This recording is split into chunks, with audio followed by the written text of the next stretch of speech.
जय हो जगन्नाथ प्रभु। दोस्तों, आज की इस वीडियो में मैं आपको भगवान जगन्नाथ जी की संपूर्ण कथा का श्रवण करवाने जा रही हूँ। तो चलिए वीडियो शुरू करते हैं। एक बार भगवान श्री कृष्ण जी सो रहे थे और निद्रावस्था में उनके मुख से श्री राधा रानी का नाम निकला। बट रानियों को लगा कि वह प्रभु की इतनी सेवा करती हैं, परंतु प्रभु सबसे ज्यादा राधा जी का ही स्मरण रहता है। रुक्मणी जी व अन्य रानियों ने रोहिणी जी से राधा रानी व श्री कृष्ण जी के प्रेम व ब्रज लीलाओं का वर्णन करने की प्रार्थना की। माता ने कथा सुनाने की हामी तो भर दी, लेकिन ये भी कहा कि श्री कृष्ण में बलराम को इसकी भनक ना मिले। तय हुआ कि सभी रानियों को रोहिणी जी के एक गुप्त स्थान पर कथा सुनाएंगी और वहां कोई ना आए, इसके लिए सुभद्रा जी को पहरा देने के लिए मना लिया गया। सुभद्रा जी को आदेश हुआ कि स्वयं श्री कृष्ण जब बलराम भी आए तो उन्हें भी अंदर ना आने देना। माता ने कथा सुनानी आरंभ की। सुभद्रा द्वार पर तैनात थी। थोड़ी ही देर में श्री कृष्ण व बलराम वहां आ पहुंचे। सुभद्रा ने अंदर जाने से रोक लिया। इससे भगवान श्री कृष्ण जी को कुछ संदेह हुआ। वह बाहर से अपनी सूक्ष्म शक्ति के द्वारा अंदर की माता द्वारा वर्णित ब्रज लीलाओं का आनंद लेकर सुनने लगे। बलराम जी भी कथा का आनंद लेने लगे। कथा सुनते सुनते श्री कृष्ण बलराम व सुभद्रा के हृदय में ब्रज के प्रति अद्भुत प्रेम भाव उत्पन्न हुआ। उस भाव में उनके हाथ पैर और सिकुड़ने लगे, जैसे बाल्यकाल में थे। तीनों राधा जी की कथा में ऐसे विभोर हुए कि मूर्ति के समान जड़ प्रतीत होने लगे। बड़े ध्यान पूर्वक देखने पर भी उनके हाथ पैर दिखाई नहीं देते थे।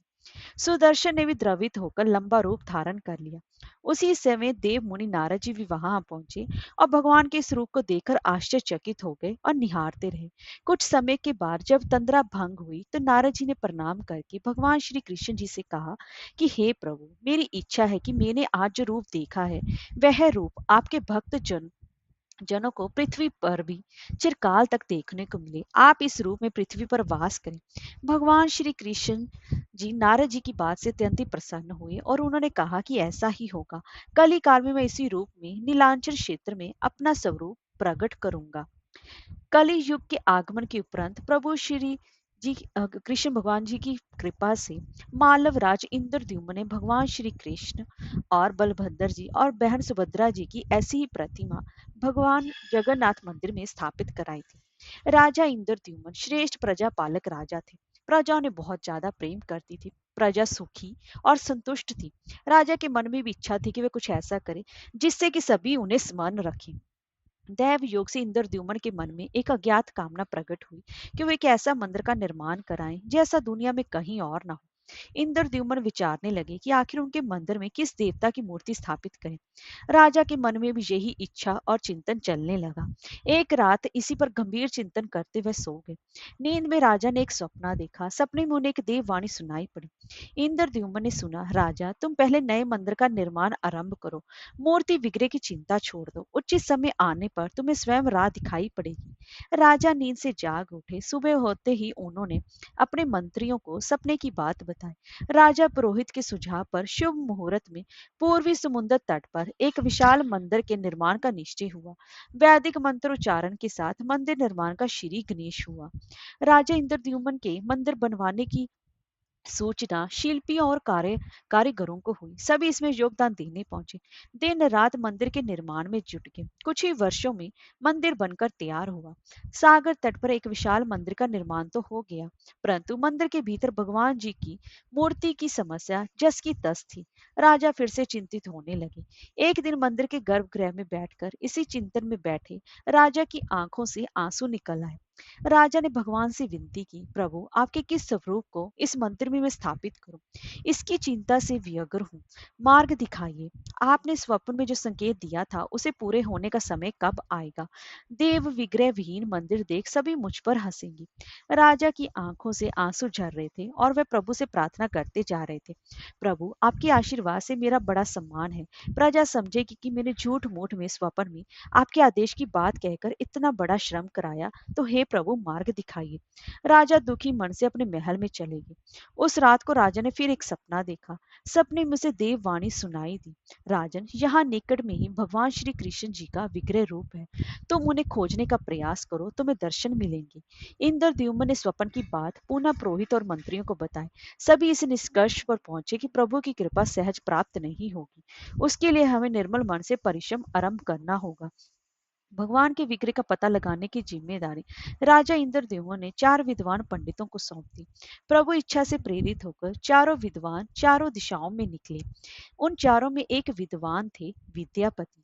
वह चारों में सबसे कम उम्र के थे और प्रभु के विग्रह की खोज के दौरान उनके साथ बहुत सी अलौकिक घटनाएं भी हुई। पंडित विद्यापति पूर्व दिशा की ओर चले। कुछ आगे चलने के बाद विद्यापति उत्तर की ओर मुड़े तो उन्हें एक जंगल दिखाई दिया। वन बहुत ही ज्यादा भयानक था। विद्यापति श्री कृष्ण जी के उपासक थे। उन्होंने श्री कृष्ण जी का स्मरण किया और राह दिखाने की प्रार्थना की। भगवान श्री कृष्ण जी की प्रेरणा से उन्हें राह दिखने लगी। प्रभु का नाम लेते ही वह वन में चले जा रहे थे। जंगल के मध्य उन्हें एक पर्वत दिखाई दिया। पर्वत के वृक्षों से संगीत की ध्वनि या सुरमय गीत सुनाई पड़ रहा था। विद्यापति संगीत के जानकार थे। उन्हें वह मृदंग, बंसी और करताल की मिश्रित ध्वनि सुनाई दे रही थी। यह संगीत उन्हें दिव्य लगा। संगीत की लहरियों को खोजते विद्यापति आगे बढ़ चले। वे जल्दी ही पहाड़ी की चोटी पर पहुंच गए। पहाड़ के दूसरी ओर उन्हें एक सुंदर घाटी दिखी जहां पर भील नृत्य कर रहे थे। विद्यापति उस दृश्य को देखकर मंत्रमुग्ध थे। सफर के कारण थके थे, पर संगीत से थकान मिट गई और उन्हें नींद आने लगी। अचानक एक बाघ की गर्जना सुनकर विद्यापति घबरा उठे। बाघ उनकी ओर दौड़ता आ रहा था। बाघ को देखकर विद्यापति घबरा गए और बेहोश होकर वहीं पर गिर पड़े। बाघ विद्यापति पर आक्रमण करने ही वाला था कि तभी एक स्त्री ने बाघ को पुकारा, बाघा। उस आवाज को सुनकर बाघ मौन खड़ा हो गया। स्त्री ने उसे वापस लौटने का आदेश दिया तो बाघ लौट पड़ा। बाघ उस स्त्री के पैरों के पास ऐसे लौटने लगा कि जैसे कोई बिल्ली पुचकार सुनकर खेलने लगती है। युवती बाघ की पीठ को प्यार से थपथपाने लगी और बाघ स्नेह से लौटता रहा। वह स्त्री वहां मौजूद स्त्रियों में सर्वाधिक सुंदर थी। वह भीलों के राजा राजा विश्ववसु की इकलौती पुत्री ललिता थी। ललिता ने अपनी सेविकाओं को अचेत विद्यापति की देखभाल के लिए भेजा। सेविकाओं ने झरने से जल लेकर विद्यापति पर छिड़का। कुछ देर बाद विद्यापति की चेतना लौटी। उन्हें जल पिलाया गया। विद्यापति ये सब कुछ देखकर आश्चर्य में थे। ललिता विद्यापति जी के पास आई और पूछा, आप कौन हैं और इस भयानक जानवरों से भरे इस वन में आप कैसे पहुंचे? आपके आने का प्रयोजन बताइए ताकि मैं आपकी सहायता कर सकूं। विद्यापति के मन से बाघ का भय पूरी तरह गया नहीं था। ललिता ने ये बात भांप ली और उन्हें सांत्वना देते हुए कहा, विप्रवर, आप मेरे साथ चलें। जब आप स्वस्थ हो तब अपने लक्ष्य की ओर प्रस्थान करें। विद्यापति ललिता के पीछे पीछे उनकी बस्ती की तरफ चल दिए। विद्यापति भीलों के राजा विश्वावसु से मिले और उन्हें अपना परिचय दिया। विश्वावसु विद्यापति जैसे विद्वान से मिलकर बड़े ही प्रसन्न हुए। विश्वावसु के अनुरोध पर विद्यापति पति कुछ दिन वहां अतिथि बनकर रुके। वह भीलों को धर्म और ज्ञान का उपदेश देने लगे। उनके उपदेशों को विश्वावसु तथा ललिता बड़ी रुचि के साथ सुनते थे। ललिता के मन में विद्यापति के लिए अनुराग पैदा हो गया। विद्यापति ने भी भांप लिया कि ललिता जैसी सुंदरी को उनसे प्रेम हो गया है, किंतु विद्यापति एक बड़े कार्य के लिए निकले थे। अचानक एक दिन विद्यापति बीमार हो गए। ललिता ने उनकी बहुत अच्छी सेवा की। इससे विद्यापति के मन में भी ललिता के प्रति प्रेम भाव पैदा हो गया। विश्वावसु ने प्रस्ताव रखा कि विद्यापति ललिता से विवाह कर ले। विद्यापति ने इसे स्वीकार कर लिया। कुछ दिन दोनों सुखमय के बीते। ललिता से विवाह करके विद्यापति प्रसन्न तो था ही, पर जिस महत्वपूर्ण कार्य के लिए वो आए थे वह अधूरा था। यही चिंता उन्हें दिन रात सताती रहती थी। इस बीच विद्यापति को एक विशेष बात पता चली कि विश्वावसु हर रोज सवेरे उठकर कहीं चला जाता था और सूर्योदय के बाद ही लौटता था। कितने भी विकट परिस्थिति हो, उसका यह नियम कभी नहीं टूटता था। विश्वावसु के इस व्रत पर विद्यापति को आश्चर्य हुआ। उनके मन में इस रहस्य को जानने की इच्छा हुई। आखिर विश्वावसु जाता कहाँ है? एक दिन विद्यापति ने ललिता से इस संबंध में पूछा तो ललिता यह सुनकर सहम गई। विद्यापति ने ललिता से उसके पिता के द्वारा प्रतिदिन सुबह किसी अज्ञात स्थान पर जाने और सूर्य उदय के पूर्व लौट आने का रहस्य पूछा। विश्व वसु का नियम किसी भी हाल में नहीं टूटता था, चाहे कितनी भी विकट परिस्थिति हो। ललिता के सामने धर्म संकट आ गया। वे पति की बात को ठुकरा नहीं सकती थी, लेकिन पति जो पूछ रहा था वे उसके वंश की गोपनीय परंपरा से जुड़ी बात थी, जिसे खोलना संभव नहीं था। ललिता ने कहा, स्वामी, ये हमारे कुल का रहस्य है जिसे किसी के सामने खोला नहीं जा सकता, परंतु आप मेरे पति हैं और मैं आपको कुल का पुरुष मानते हुए जितना संभव है उतना बताती हूँ। यहाँ से कुछ ही दूरी पर एक गुफा है जिसके अंदर हमारे कुल देवता हैं। उनकी पूजा हमारे सभी पूर्वज करते आए हैं। ये पूजा निर्बाध चलनी चाहिए। उसी पूजा के लिए पिताजी रोज सुबह नियमित रूप से जाते हैं। विद्यापति ने ललिता से कहा कि वह भी उनके कुल देवता के दर्शन करना चाहते हैं। तब ललिता बोली, ये संभव नहीं, हमारे कुल देवता के बारे में किसी को जानने की इच्छा है। यह सुनकर मेरे पिताजी क्रोधित हो जाएंगे। विद्यापति की उत्सुकता बढ़ रही थी। वह तरह तरह से ललिता के अपने प्रेम की शपथ देकर उसे मनाने लगे। आखिरकार ललिता ने कहा कि वह अपने पिताजी से विनती करेगी कि वह आपको देवता के दर्शन करा दे। ललिता ने पिता से सारी बात कह दी और वह क्रोधित हो गए। ललिता ने जब ये कहा कि मैं आपकी अकेली संतान हूँ, आपके बाद देवता के पूजा का दायित्व मेरा होगा, इसलिए मेरे पति का ये अधिकार बनता है, क्योंकि आगे उसे ही पूजना होगा। विश्व वसु स्तर के आगे झुके हुए बोले, गुफा के दर्शन किसी को तभी कराए जा सकते हैं जब वह भगवान की पूजा का दायित्व अपने हाथ में ले। विद्यापति ने दायित्व स्वीकार किया तो विश्व वसु देवता के दर्शन कराने को राजी हुए। दूसरे दिन सूर्योदय से पूर्व विद्यापति की आंखों पर पट्टी बांधकर उनको विश्वावसु उनका दाहिना हाथ पकड़कर गुफा की तरफ निकले। विद्यापति ने मुट्ठी में सरसों रख लिया था जिसे रास्ते में वो छोड़ते हुए गए। गुफा के पास पहुंचकर विश्वावसु रुके और गुफा के पास पहुंच गए। विश्वावसु ने विद्यापति की आंखों की काली पट्टी खोल दी। उस गुफा में नीले रंग का प्रकाश चमक उठा। हाथों में मुरली ले भगवान श्री कृष्ण जी का रूप विद्यापति को दिखाई दिया। विद्यापति आनंद मगन हो गए। उन्होंने भगवान के दर्शन किए। दर्शन के बाद तो जैसे विद्यापति जाना ही नहीं चाहते थे, पर विश्वावसु ने लौटने का आदेश दिया। फिर उनकी आंखों पर पट्टी बांधी और दोनों लौट पड़े। लौटने पर ललिता ने विद्यापति से पूछा। विद्यापति ने गुफा में दिखे अलौकिक दृश्य के बारे में पत्नी को बताना भी उसने उचित नहीं समझा, तो वह टाल गए। ये तो जानकारी हो चुकी थी कि विश्वावसु श्री कृष्ण जी की मूर्ति की पूजा करते हैं। विद्यापति को आभास हो गया कि महाराज ने स्वप्न में जिस प्रभु विग्रह के बारे में देववाणी सुनी थी वह इसी मूर्ति के बारे में थी। विद्यापति विचार करने लगे कि किसी तरह इस मूर्ति को लेकर राजधानी पहुंचना होगा।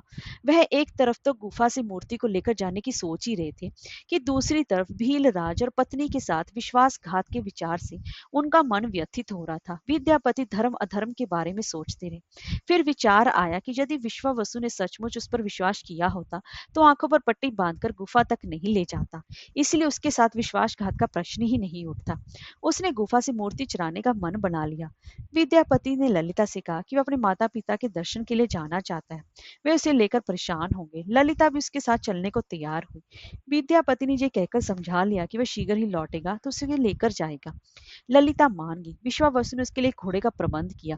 अब तक सरसों के दाने से पौधे निकल आए थे। उनको देखकर विद्यापति गुफा तक पहुंच गया। उसने भगवान की स्तुति की और क्षमा प्रार्थना के बाद उनकी मूर्ति उठकर झोले में रख ली। शाम तक वह राजधानी पहुंच गया। सीधा राजा के पास गया। उसने दिव्य प्रतिमा राजा को सौंप दी और पूरी कहानी सुनाई। राजा ने बताया कि उसने कल एक सपना देखा कि सुबह सागर में एक कुंदा बहकर आएगा। उस कुंदे की नक्काशी करवाकर भगवान की मूर्ति बनवा लेना, जिसका अंश तुम्हें प्राप्त होने वाला है भगवान श्री विष्णु जी का स्वरूप होगा। तुम जिस मूर्ति को लाए हो वह भी भगवान विष्णु जी का ही अंश है। दोनों आश्वस्त थे कि उनकी तलाश पूरी हो गई है। राजा ने कहा कि जब भगवान द्वारा भेजी लकड़ी से हम इस प्रतिमा का बड़ा स्वरूप बनवा लेंगे, तब तुम अपने ससुर से मिलकर उन्हें मूर्ति वापस कर देना। उनके कुल देवता का इतना बड़ा विग्रह एक भव्य मंदिर में स्थापित देखकर उन्हें खुशी ही होगी। दूसरे दिन सूर्योदय से पूर्व राजा विद्यापति तथा मंत्रियों को लेकर सागर तट पर पहुंचा। स्वप्न के अनुसार एक बड़ा कुंदा पानी में बहकर आ रहा था। वो सभी उसे देखकर प्रसन्न हुए। 10 नावों में बैठकर राजा के सेवक उस कुंदे को खींचने पहुंचे। मोटी मोटी रस्सियों से कुंदे को बांधकर खींचा जाने लगा। लेकिन कुंदा टस से मस नहीं हुआ। और लोग भेजे गए, लेकिन सैकड़ों लोग और नावों का प्रयोग करके भी कुंदे को हिलाया तक नहीं जा सका। राजा का मन उदास हो गया।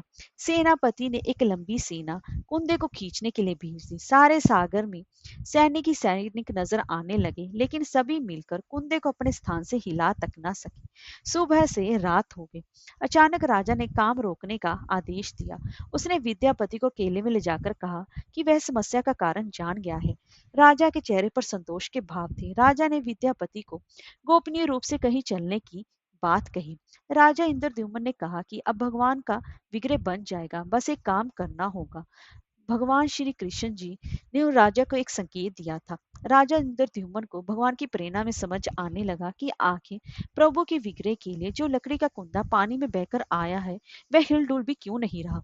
राजा ने विद्यापति को बुलाया और कहा, तुम जिस दिव्य मूर्ति को अपने साथ लाए हो, उसकी अब तक जो पूजा करता आया था, उससे तुरंत भेंट करके क्षमा मांगनी होगी। बिना उसके स्पर्श किए यह कुंदा आगे नहीं बढ़ सकेगा। राजा इंद्रद्युम्न और विद्यापति विश्वावसु से मिलने पहुंचे। राजा ने पर्वत की चोटी से जंगल की देखा तो उसकी सुंदरता को देखता ही रह गया। दोनों भीलों की बस्ती की ओर चुपचाप चलते रहे।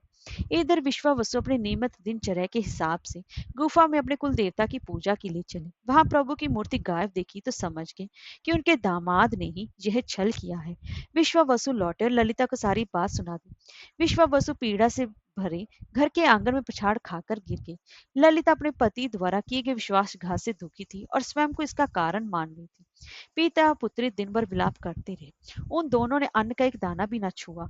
अगली सुबह विश्वावसु उठे और सदा की तरह अपने दिनचर्या का पालन करते हुए गुफा की तरफ निकल चले। वह जानते थे कि प्रभु का विग्रह वहां नहीं है, फिर भी उनके पैर गुफा की ओर खींचे चले जाते थे। विश्वावसु के पीछे ललिता और रिश्तेदार भी चले। विश्वावसु गुफा के भीतर पहुंचे, जहां भगवान की मूर्ति होती थी। उस चट्टान के पास खड़े होकर हाथ जोड़कर खड़े रहे। फिर वो उस ऊंची चट्टान पर गिर गए और बिलक बिलक कर रोने लगे। उनके पीछे उनकी प्रजा भी रो रही थी। एक भील युवक भागता हुआ गुफा के पास आया और बताया कि उसने महाराज और उनके साथ विद्यापति को बस्ती की ओर आते देखा है। यह सुनकर सब चौंक उठे। विश्वावसु राजा के स्वागत में गुफा से बाहर आए, लेकिन उनकी आंखों में आंसू थे। राजा इंद्रद्युम्न विश्वावसु के पास आए और उन्हें अपने हृदय से लगा लिया। राजा बोले, भीलराज, तुम्हारे कुल देवता की प्रतिमा का जो तुम्हारा दामाद नहीं, मैं हूँ। उसने तो अपने महाराज के आदेश का पालन किया। यह सुनकर सब चौंक उठे। विश्वावसु ने राजा को आसन दिया। राजा ने उसे विश्वावसु को शुरू से अंत तक की पूरी बात बता दी कि आखिर क्यों ये सब करना पड़ा। फिर राजा ने उससे अपने स्वप्न और फिर जगन्नाथपुरी में सागर तट पर मंदिर निर्माण की बात भी कह सुनाई। राजा ने विश्वावसु से प्रार्थना की कि भील सरदार विश्वावसु, कई पीढ़ियों से आपके वंश के लोग भगवान की मूर्ति को पूजते आए हैं। भगवान के उस विग्रह के दर्शन सभी को मिले, इसलिए आपकी सहायता चाहिए। ईश्वर द्वारा भेजे गए लकड़ी के कुंदे से बनी मूर्ति के भीतर हम इस दिव्य मूर्ति को सुरक्षित रखना चाहते हैं। अपने कुल की प्रतिमा को पुरी के मंदिर में स्थापित करने की अनुमति दी। उस कुंदे को तुम स्पर्श करोगे तभी वह हिलेगा। विश्वावसु राजी हो गए। राजा सह परिवार विश्वावसु को लेकर सागर तट पर पहुंचे। विश्वावसु ने कुंदे को छुआ तो छूते ही कुंदा अपने आप तैरता हुआ किनारे पर आ गया। राजा के सेवकों ने इस कुंदे को राजमहल में पहुंचा दिया। अगले दिन मूर्तिकारों और शिल्पियों को राजा ने बुलाकर मंत्रण की कि आखिर इस कुंदे में से कौन सी देव मूर्ति बनाना शुभदायक रखा। मूर्तिकारों ने कह दिया कि वे पत्थर की मूर्तियां बनाना तो जानते हैं, लेकिन उन्हें लकड़ी की मूर्ति बनाने का ज्ञान नहीं। एक नए विघन के पैदा होने से ही राजा फिर चिंतित हो गए। उसी समय वहां एक बूढ़ा आया। उसने राजा से कहा, इस मंदिर में भगवान श्री कृष्ण जी को उनके भाई बलभद्र तथा बहन सुभद्रा के साथ विराजमान करें। इस दैव योग का यही एक संकेत है। राजा को उस बूढ़े व्यक्ति की बात से सांत्वना तो मिली, लेकिन समस्या ये थी कि आखिर मूर्ति बने कैसे। उस बूढ़े ने कहा कि मैं इस कला में कुशल हूँ, मैं इस पवित्र कार्य को पूरा करूंगा और मूर्तियां बनाऊंगा, पर मेरी एक शर्त है। राजा प्रसन्न हो गए और उसकी शर्त पूछी। बूढ़े शिल्पी ने कहा, मैं भगवान की मूर्ति निर्माण का काम एकांत में करूंगा। मैं यह काम बंद कमरे में करूंगा। कार्य पूरा करने के बाद मैं स्वयं दरवाजा खोलकर बाहर आऊंगा।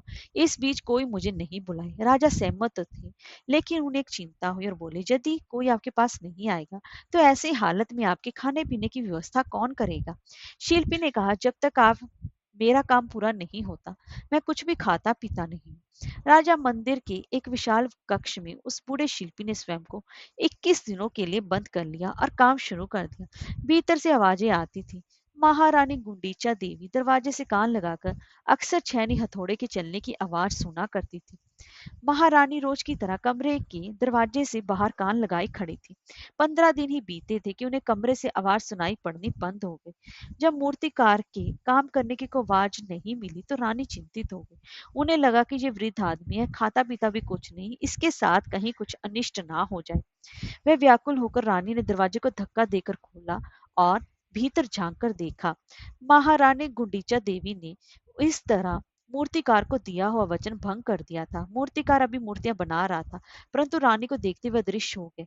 मूर्ति निर्माण का कार्य अभी तक पूरा नहीं हुआ था। हाथ पैर का निर्माण पूर्ण नहीं हुआ था। वृद्ध शिल्पकार कार के रूप में स्वयं देवताओं के शिल्पी भगवान विश्वकर्मा आए थे और उनके अदृश्य होते ही मूर्तियां अधूरी रह गई। इस कारण आज भी ये मूर्तियां वैसी हैं। उन प्रतिमाओं को मंदिर में स्थापित कराया गया। कहते हैं विश्वावसु सुमंत उस जरा भेलिया का वंशज था जिसे अनजाने में भगवान श्री हरि कृष्ण जी की हत्या कर दी थी। विश्वावसु शायद कृष्ण जी के पवित्र अवशेषों की पूजा करता था, जो अवशेष मूर्तियों में छिपाकर रखे गए थे। विद्यापति और ललिता के वंशज जी ने दायती कहा जाता है। उनका परिवार ही यहाँ अब तक उनकी पूजा उपासना करता है।